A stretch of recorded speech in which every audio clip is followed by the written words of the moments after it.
Today is our golden wedding anniversary, celebrating 50 years of marriage between my husband and me.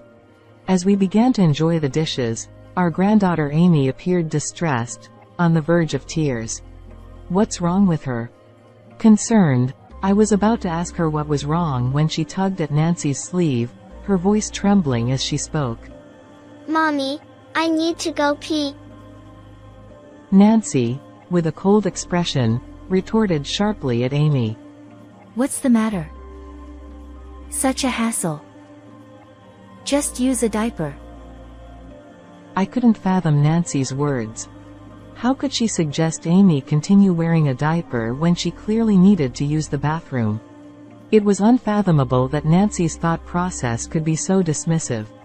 A soaked diaper would be uncomfortable and unpleasant for Amy. Unable to bear it, I was about to reproach Nancy. Before I could speak, a clear voice rang out. "Hey, Nancy. Using Amy for Instagrammable isn't cool." The unexpected voice silenced the room. It was my grandson, Michael. Nancy, visibly flustered by his words, remained speechless. My daughter Emma, seeming to realize something, pulled out her smartphone. "Michael, is this what they mean by Instagrammable?" On the screen of Emma's smartphone was a popular video-sharing website. The Secrets of Parenting a 3-year-old Girl. Beside a cute illustration icon, a self-introduction was written.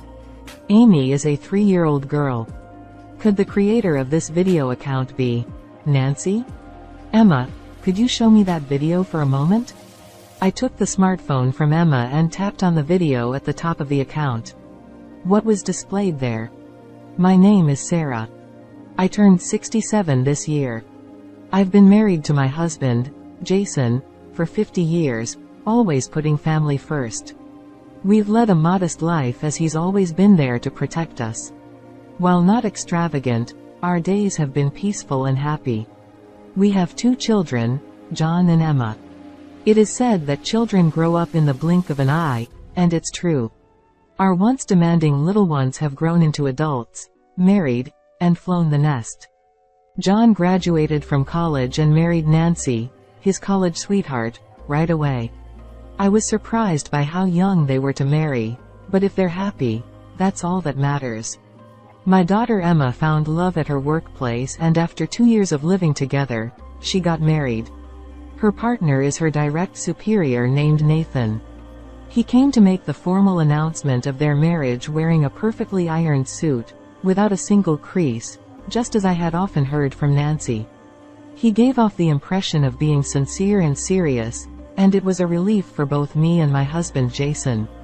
Both John's family and Emma's family bought homes close to the house where my husband and I live. As a result, they often come to visit us. It's heartwarming to have our grown children come to see us. We've also been blessed with grandchildren. My first grandchild, Michael, is Emma's firstborn son. 2 years after Michael was born, John and Nancy also welcomed a daughter named Amy. The grandchildren are thriving, with Michael now a lively 5-year-old. During a recent visit to our home, he eagerly showed us his shiny new school bag, excited to start elementary school next year. Amy, at the age of 3, has recently developed an interest in fashion. Despite her young age, she's a responsible child with many friends at preschool, and she attends the same childcare center near my home where John and Emma once went, a place filled with fond memories. While I felt a pang of loneliness when the children left our home, knowing they are just a short distance away, and I can see my grandchildren's faces anytime, fills me with happiness. My greatest joy is spending time with my children and grandchildren, who are as dear to me as my own eyes. However, there is one thing that concerns me. Nancy, John's wife, often brings Amy to our house for care. I'm always delighted to see Amy. My 3-year-old granddaughter is like a sponge, soaking up knowledge rapidly, and she impresses me with her growth every time we meet. However, the frequency of her visits is becoming concerning. After leaving Amy with us, Nancy, dressed in flashy outfits, goes out. Since John often works late, my husband Jason and I end up taking care of Amy most of the time. Gradually, Nancy started relying on me for Amy's childcare pickups, sometimes not arriving until late into the night. Grandma, where's Mommy? Isn't she here yet? Amy asks me with a sad expression, wondering when Nancy will come to pick her up. At just 3 years old, she must long for her mother's comfort. Each time my adorable granddaughter looks lonely, my heart aches. How could Nancy leave little Amy alone like this? What exactly is Nancy doing after entrusting Amy to me? Amy, don't worry. Mommy will be here soon. I reassure her, embracing her gently every time she looks sad. That's all I can do for now. It was a cloudless Sunday morning. As usual, Nancy arrived with Amy in tow. Good morning. I'm sorry, but could you please take care of Amy again today? Nancy, wearing a short skirt and carrying an expensive-looking bag, urged Amy. Come on, hurry up. Amy walked over to me and took my hand with her small one. Nancy didn't say a word to Amy, simply told me. Then, you tonight. And hurried away. As Nancy's figure grew smaller and eventually disappeared, Amy looked down, appearing lonely. Amy, look. It's such a beautiful day today. How about we go to the park together, Grandma and you? I suggested going to the park to lift Amy's spirits even just a little.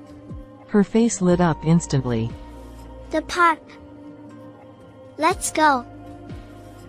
Seeing my granddaughter's smile made me happy, and I gently stroked her head. The park, with its large elephant-shaped slide that Amy loves, is about a 20-minute walk from our house. As we walked hand in hand towards the park, we were approached by Mrs. Smith, a woman around my age who has been living in the neighborhood for a long time. Mrs. Smith said something to us that was simply unbelievable. Oh my! Is this little one Amy? Your granddaughter? You've truly got yourself a wonderful daughter-in-law. I couldn't understand those words. Nancy didn't seem like a good daughter-in-law to me. How could a mother who leaves Amy alone every day to go out be considered a good daughter-in-law? After a moment of shock, I asked, Mrs. Smith, what do you mean by that exactly? Nancy. She's probably looking after Amy alone because John comes home late. Right? She seems well educated and well off financially. So Amy's future looks secure. We wouldn't want to burden the child with financial worries, right? Mrs. Smith said with a smile. Something's off. Nancy in my mind and the Nancy Mrs. Smith described don't match up. Trying not to show my agitation, I gave a vague response and headed to the park with Amy. That evening, around 8 o'clock, Nancy arrived. Amy, exhausted from playing in the park with me and sliding down her favorite elephant slide 5 times, had fallen asleep. I gently picked up her small body to avoid waking her and handed her over to Nancy's arms. As I was about to ask Nancy what she was doing leaving Amy with me, she hurriedly said, Oh no. Amy might wake up. And quickly left. Even after Nancy and Amy had left, Mrs. Smith's words continued to haunt me. Nancy is a wealthy and well-educated mom. Nancy I knew constantly left Amy with me to go out, and she didn't seem wealthy despite graduating from the same university as John, which, to be frank, isn't prestigious, it's a small local private college. When I met John recently, he complained about working late every day and barely getting paid. There was no sign of financial comfort. He mentioned his salary was average, and Nancy doesn't work. She's a stay-at-home mom. I couldn't imagine John's family having such a high household income. Sarah, you look troubled. What's wrong? He must have noticed something off about me. Jason gazed at me with concern in his eyes. We've been married for 50 years, sharing everything and overcoming challenges together. There's no way I could hide anything from my husband. I told Jason what Mrs. Smith had said to me. Nancy leaves Amy with me every day and goes out, and even my husband knew that Amy was feeling lonely. Yet, I felt uneasy about Mrs. Smith's impression of Nancy as a wealthy and well-educated mom. Jason listened intently to my words. After I finished speaking, Jason remained silent for a while, seeming lost in thought. So that's what happened. He took out his smartphone, which he had recently learned to use with Emma's help, and began to make a call. I watched Jason making the phone call for a while. I couldn't quite make out the voice of his conversation partner, nor could I understand what they were discussing. But Jason always guides me in the right direction.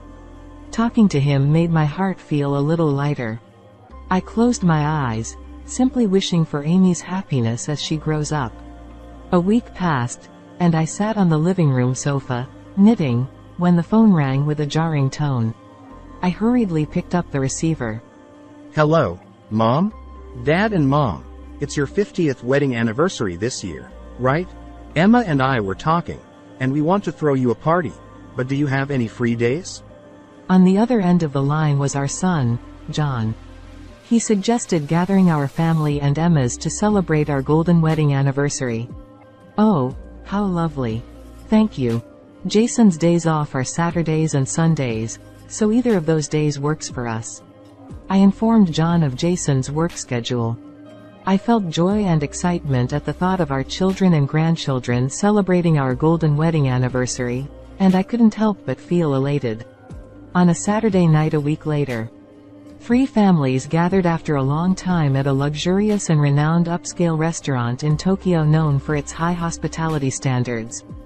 John had made the reservation. Nancy exclaimed, Wow! This is amazing. It's so luxurious. Excitedly, Nancy started taking pictures as soon as they entered the restaurant. Amy, stand over there. A little more to the right. Yes, perfect. She directed Amy, snapping several photos next to an elegant folding screen. Taking photos in a high-end restaurant isn't considered appropriate behavior as it can disrupt the ambiance and disturb others with the sound of the shutter. It's proper etiquette to seek permission from the restaurant staff before taking any pictures. Although I was concerned, I silently watched Nancy's actions, reluctant to spoil the celebratory atmosphere of the occasion. Thank you for waiting. A staff member, dressed in a beautiful dress, brought the dishes. Delicately arranged, the dishes resembled works of art on the table. Well then, now that the dishes are served, once again. John began. Mom, Dad, congratulations on your 50th wedding anniversary. Here's to many more. Before John could finish speaking, Nancy interjected loudly. Wait a minute. No one has touched the food yet, so I have to take pictures. Nancy explained. So just hold on a sec. I was taken aback. Jason sitting next to me seemed equally exasperated. Emma, who was sitting across from her, couldn't contain herself any longer and spoke up. Nancy, hold on. This is a celebration for our parents. It's not the place to take pictures. It's just not proper. Nancy, visibly annoyed by Emma's comment, reluctantly put down her phone and turned away with a sulky expression. John looked uncomfortable, bowing his head. Mom, Dad, once again, from me, congratulations on your 50th wedding anniversary. Emma said. Emma, John, thank you. Nancy's sulky attitude bothered me, but Emma's words were heartwarming. As everyone started eating, Amy seemed restless. She had a look on her face like she was about to cry, appearing unsettled. I wondered what was wrong with Amy. Just as I was about to ask her, she tugged on Nancy's sleeve and pleaded in a voice that sounded like she was about to cry. Mommy, I need to go pee. Nancy, approached by Amy's plea, put on an icy expression and snapped at Amy. What now? You're so annoying. Just use a diaper. I couldn't understand Nancy's words. I couldn't believe Nancy would say to just leave Amy in her wet diaper when she's complaining she needs to pee. Wet diapers get heavy and uncomfortable, and Amy would be uncomfortable too. I couldn't stand it and was about to confront Nancy when a clear voice spoke up before me. Hey, Nancy. Amy is a person, not a toy. The unexpected voice caused silence to fall over the room. It was Emma's son, Michael. With a stern expression, Michael continued. You can't use Amy for Instagrammable moments. Nancy, upon hearing Michael's words, appeared visibly flustered and couldn't say anything in response. Nancy's treatment of Amy is appalling. It's far from acceptable for a mother. As Emma seemed to notice something, she pulled out her smartphone. Michael, when you say Instagrammable, are you referring to this? On the screen of Emma's smartphone was a popular video site. Secrets of how to deal with a 3-year-old girl and kids. Next to a cute illustration icon, there was a self-introduction written. Amy is a 3-year-old girl. Could the poster of this video account possibly be Nancy? Yeah. This is Nancy's, right? When we went to Emily's house the other day, Emily's mom showed it to us. I recalled hearing about Emily's mom from Emma before. Emma and Emily's mom are the same age, and because Michael and Emily get along well, they are close. Emma, can I see that video for a moment? Taking the smartphone from Emma, I tapped on the top video on the account. The title was, How to Get a 3-Year-Old Who Hates the Toilet to Go. Another busy day for a solo parenting mom. Despite constantly leaving Amy with me, I couldn't help but wonder what being a solo parenting mom meant as I watched the video. In the video, Amy crying and Nancy scolding her harshly were shown. Having interacted with Amy daily and knowing her well, I was certain. Though her face wasn't clearly visible, it was indeed Amy. I recognized her mother's flashy clothes, the same outfit Nancy wore when she came to pick up Amy the other day. Nancy's manner of speaking in the video was too extreme. Just do as you're told. Go to the toilet. Grabbing Amy's sobbing arm and raising her voice, Nancy seemed to be gripping her forcefully. Amy's thin arms in the video appeared congested. A cold sweat ran down my back. This was far too cruel. With trembling hands, I tapped on a video titled, Dealing with a 3-Year-Old in Their Terrible Twos, How to Fix Picky Eating Habits. The video began playing, showing Nancy forcefully pushing carrots into Amy's mouth as she complained they were too hard to eat. Another video titled, Sometimes Mom Needs a Break, How to Put Your Child to Bed Alone, depicted Nancy locking a tearful Amy in her bedroom and indulging in a solitary drink. As I watched the content of the videos, it became clear to me that this was not discipline but something far more disturbing, and I felt the blood drain from my face. Nancy, what on earth is this? Suppressing my rising anger, I turned to Nancy and quietly asked. This isn't me. It's someone else entirely. Nancy protested rapidly, her eyes darting back and forth. It was clear that something was very wrong. That's Nancy's videos. The person in the videos is her. Jason stated firmly. I asked Sarah about it the other day. Mrs. Smith from the neighborhood mentioned Nancy as a wealthy, education-focused mom who watches Amy alone while John is away. When I heard that, I became very skeptical. So, I decided to investigate. In the silence that followed, Jason's voice echoed.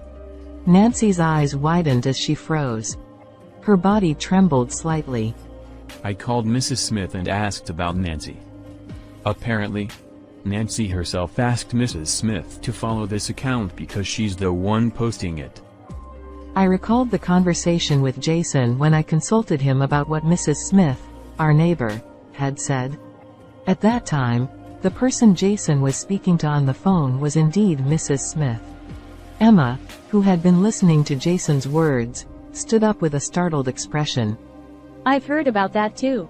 Nancy has been asking her mommy friends at the nursery to follow her video account. She wants support because she wants to become a famous video creator, right? Remembering Michael's words, which he said he learned from Emily's mom. I held my breath. Michael, Emily, and Amy all attend the same nursery. It's only natural that Emily's mom would hear about Nancy's video account talk.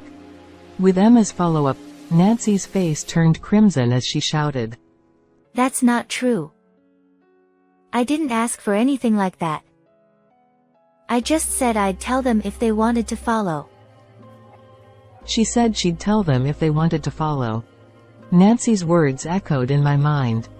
I was convinced. So, that video account must indeed belong to Nancy. Nancy, earlier you said it wasn't yours, but this is yours, isn't it?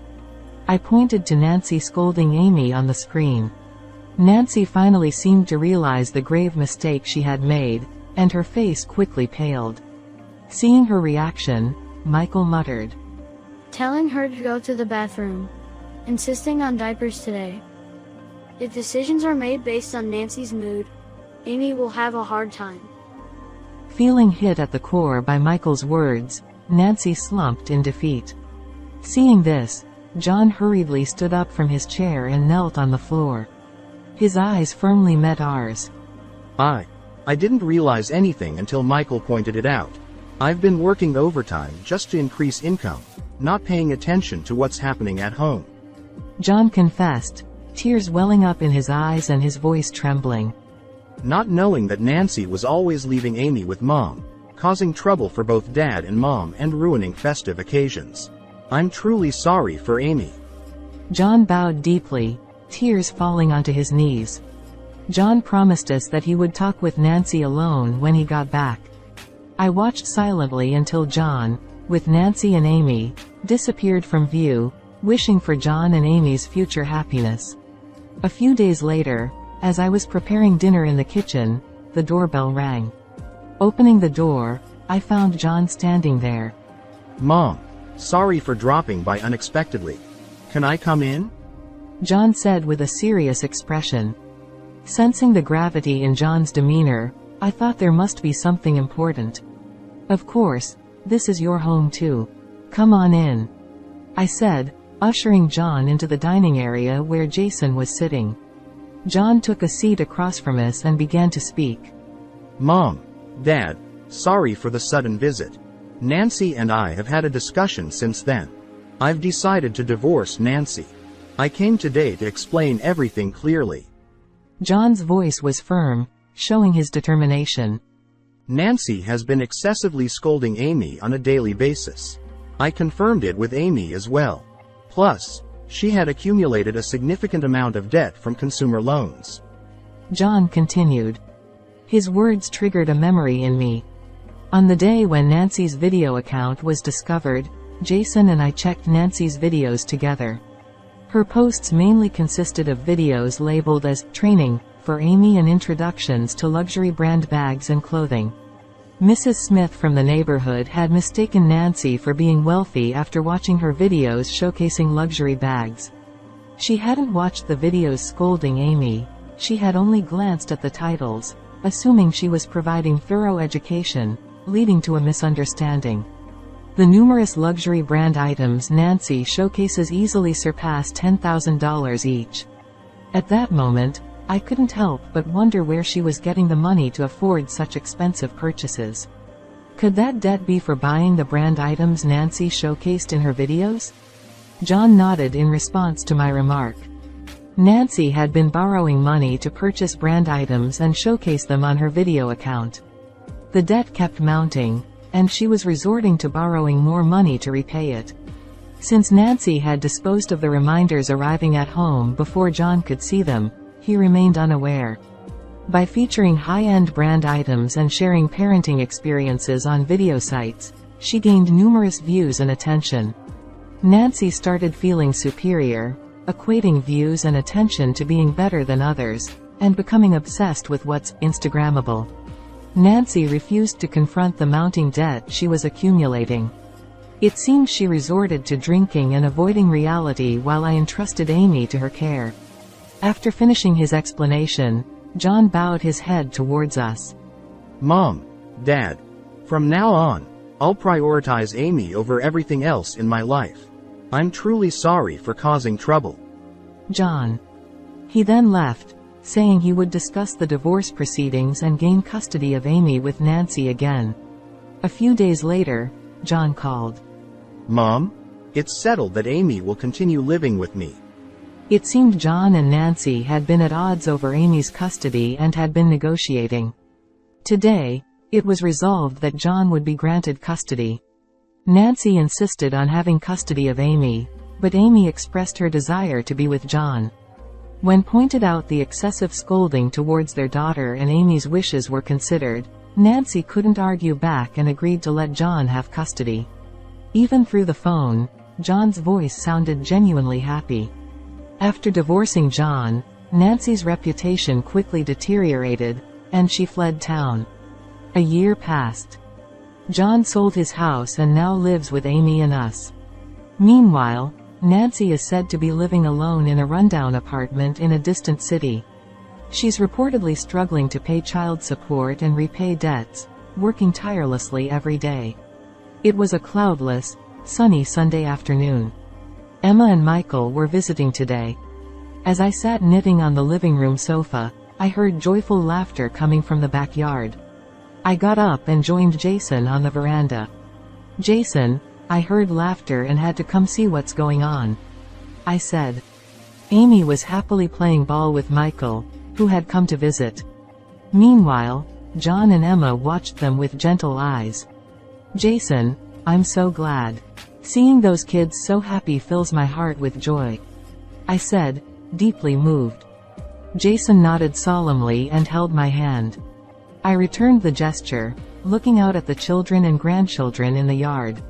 I wished Nancy would appreciate Amy's happiness instead of just focusing on her video account's followers and views. Amy's radiant smile lit up under the sun, sparkling brightly. From now on, I'll protect that smile.